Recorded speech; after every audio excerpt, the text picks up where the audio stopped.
तीरा निशानो जी ओ बच्चिया बड़ी त्रे लगी है बेटा एक छन्ना पानी दा घड़े चो भर के दे भाजी सवेर दा तुसी पानी पे पींदे हो अग दा नाश्ता कीता जे ए केड़ा होटल है जिथे कोले पक देने पुत्र पानी दे दे देनी अब्बा जी दे दे पानी उन्होंने पेंचर वेखना ही जुत्ती नु केड़े पेंचर हुंदे हैं शौकी करने बाज क्यों नहीं आंदा हेलो अब्बा जी पानी बिस्मिल्लाह बिस्मिल्लाह अब्बा जी ओ आए सन जेड़े आए सन उन्हां दा कोई नाम ही किसी ने रखिया होना कि उंज ही आए सन आहो रखिया सी बाजीला जीला नहीं आए सन की फरमाते सन ठंड वाली लस्सी भी पियाई है फिर भी रुस के गया पुत्र रुस के नहीं गया होगा मुंह ही रुस गया अब्बा जी वो कह रहे सन कि तुसी पाश पाक नु लेके पूरे पिंड च फिरे एक एक घर च गए पर साडे लिए सलाम करन भी नहीं आए सलाम करने आए हो की है पटवारी है कादा सलाम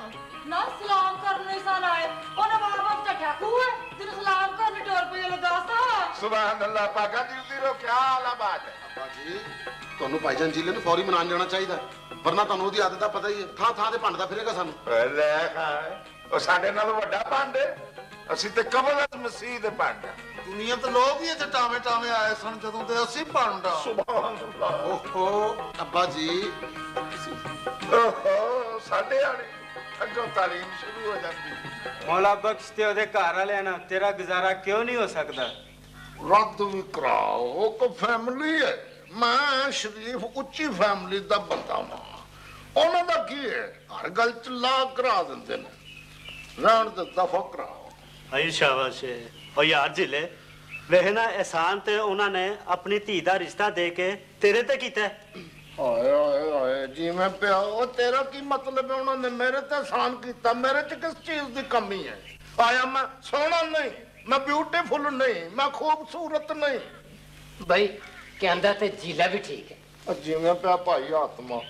ਤੈਨੂੰ ਪਤਾ ਮੈਂ ਆਪਣੇ ਵਜ਼ਾਕਤ ਦਾ ਇੱਕ ਆਲਾ ਸ਼ਰੀਫ ਨਫਸ ਇਨਸਾਨ ठीक है ਤੇ ਉਹਨਾਂ ਦੇ ਨਾਲ ਮੇਰਾ ਗੁਜ਼ਾਰਾ ਨਹੀਂ ਹੋ ਸਕਦਾ ਉਹਨਾਂ ਵਰਗਾ ਆਸਾਨ ਫਰਾਮੋਸ਼ ਮੈਂ ਪੂਰੀ ਬਸਤੀ ਚ ਨਹੀਂ ਵੇਖਿਆ मौला बख्श एहसान फरामोश किंज ने ते धोखा देने नाल की कीता है ਉਹਨਾਂ ਦੀ ਕੋਈ ਇੱਕ ਸਟੋਰੀ ਹੋਵੇ ਤੇ ਮੈਂ ਅਰਜ਼ ਵੀ ਕਰਾਂ ਮੈਂ ਇੱਕ ਨਿੱਕੀ ਜਿਹੀ ਗੱਲ ਤੁਹਾਨੂੰ ਸੁਣਾਉਣਾ ਵਾਂ ਕਿ ਇਹ ਜਿਹੜਾ ਭਾਈ ਮੌਲਾ ਬਖਸ਼ ਨਾ ਇਹਦੇ ਜਿਹੜੇ ਵਾਲਦ ਹੋਰੀ ਹੈਗੇ ਸਨ ਉਹਨਾਂ ਨੇ ਕਿਸੇ ਜ਼ਾਲਮ ਸ਼ਾਹੂਕਾਰ ਅੱਗੇ ਆਪਣਾ ਸਾਰਾ ਸਮਾਨ ਗਿਰਵੀ ਰਖਾਇਆ ਸਾਡੇ ਦਾਦੇ ਹੋਰੀ ਹੈਗੇ ਸਨ ਜ਼ਰਾ ਬਾਦਸ਼ਾਹ ਟੈਪ ਬੰਦੇ ਉਹਨਾਂ ਨੇ ਉਸ ਜ਼ਮਾਨੇ ਵਿੱਚ 18 ਰੁਪਏ ਚਾਂਦੀ ਵਾਲੇ ਦੇ ਕੇ ਤੇ ਇਹਨਾਂ ਦਾ ਸਮਾਨ ਛੁਡਾਇਆ ਉੱਥੋਂ ਤੇ ਐਸੇ ਨਾਸ਼ ਨੇ ਇਹਨਾਂ ਨੇ ਚਾਂਦੀ ਮੋੜੀ ਤੇ ਰੁਪਏ ਤੇ ਮੋੜਨੇ ਇਹਨਾਂ ਨੂੰ ਆਉਂਦੇ ਨਹੀਂ ਇਹ ਤੇ ਆਪ ਰੁਪਈਆ ਫੜਨ ਵਾਲੇ ਲੋਕ ਨੇ दादे तेरे ने आसान छोटा जा कीता पर तू रौला बहुत वड्डा पाया ਹਾਏ ਤੈਨੂੰ ਐਡਾ ਬੁਰਾ ਕਿਉਂ ਲੱਗਾ ਹਾਲੀ ਤਾਂ ਮਾਂ ਦਾਲ ਚ ਰੋੜ ਦੇ ਬਰਾਬਰ ਤੁਹਾਨੂੰ ਸਟੋਰੀ ਸੁਣਾਈਏ ਕਮਾਲ ਕਰਦੇ ਹੋ ਤੁਸੀਂ ਹਮ ਦੀਆਂ ਨਸੀਬਾਂ ਨਾਲ ਇਹ ਖੜੀਆਂ ਦੀਆਂ ਨਸੀਬਾਂ ਨਾਲ ਇਹ ਖੜੀਆਂ ਤੇਰੇ ਸਿਰ ਨੂੰ ਸਜਾਇਆ ਕਾਕਾ ਮੁੱਲ ਕਰੀਆਂ ਤੇਰਾ ਸਿਰ ਨੂੰ ਸਜਾਇਆ ਕਾਕਾ ਮੁੱਲ ਕਰੀਆਂ ਸੁਭਾਨ ਅੱਲਾਹ ਇਧਰ ਤਾਂ ਚਾਹ ਜ਼ਿਲ੍ਹਾ ਸਾਹਿਬ ਤੁਸੀਂ ਇੱਥੇ ਤਸ਼ਰੀਫ ਫਰਮਾਓ ਅਸੀਂ ਤੁਹਾਡੇ ਘਰ ਦੇ 3-4 ਚੱਕਰ ਲਾ ਬੈਠੇ ਆ ਬਗੈਰ ਕਿਰਾਏ ਤੋਂ ਅਸੀਂ ਇਹਨਾਂ ਗਾਇਆ ਤੇਰੇ ਘਰ ਸਿਪਾਹੀ ਨੇ ਸਾਨੂੰ ਮਸ਼ਕੂਕ ਸਮਝ ਕੇ ਮਾਰਿਆ ਹਾਏ ਪੁੱਤਰ ਤੇਰੇ ਲਈ ਪੂਰੀ 5 ਕਿਲੋ ਮਠਿਆਈ ਤੋਲ ਕੇ ਰੱਖੀ ਹੈ ਮੈਨੂੰ ਲਾਕ ਕਰਾਉਣ ਦੇ 5 ਕਿਲੋਗ੍ਰਾਮ ਕਹਿੰਦਾ ਭਾਵੇਂ 5 ਗ੍ਰਾਮ ਮਠਿਆਈ ਨਾ ਵੇ ਸੁਭਾਨ ਅੱਲਾਹ ਕੀ ਬਾਤ ਹੈ ਬੱਚਿਆ ਯਾਨੀ ਇਹ ਵੀ ਦਿਨ ਆਉਣੇ ਸਨ ਕਿ ਸਾਡੀ ਬਾਤਚੀਤ ਤੋਂ ਤੁਹਾਡਾ ਯਕੀਨ ਉੱਡ ਗਿਆ ਜਿਉਂਦੇ ਰਹੋ ਬੇਟਾ ਹਾਏ ਸੁਭਾਨ ਅੱਲਾਹ ਮੈਂ ਗਿਆ ਸਾਂ ਜੀ ਚੌਧਰੀ ਸਲਾਮਤ ਸਾਹਿਬ ਵੱਲ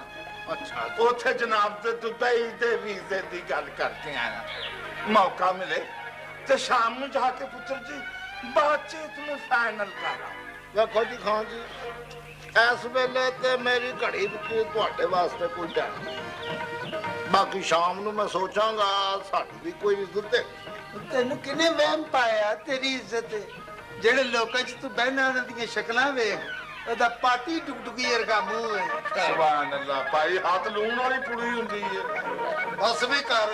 ਇਹ ਮੁਫਤ ਦਾ ਫੰਕਸ਼ਨ ਹੈ, ਜੁਗਤਾ ਪਿਆ ਜ਼ਾਇਆ ਕਰਨਾ ਹੈ। ਹਾਏ ਤੇ ਮੈਨੂੰ ਪਹਿਲੇ ਨਹੀਂ ਮਾਵਾ ਚੁੱਕੇ ਸ਼ਹਿਨशाह। 4 ਹੱਥ ਫਾਲਤੂ ਮਰਵਾਤੇ ਨਹੀਂ।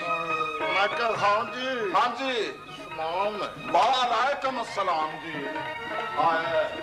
ਲੋਏ ਔਕਾਤ ਜਿਹਦੀ ਵਜ੍ਹਾ ਦੇ ਨਾਲ ਮੈਂ ਅੱਛੇ ਖਾਨਦਾਨ ਦਾ ਇਹਨਾਂ ਵੱਲੇ ਨਹੀਂ ਟੁੱਕਦਾ।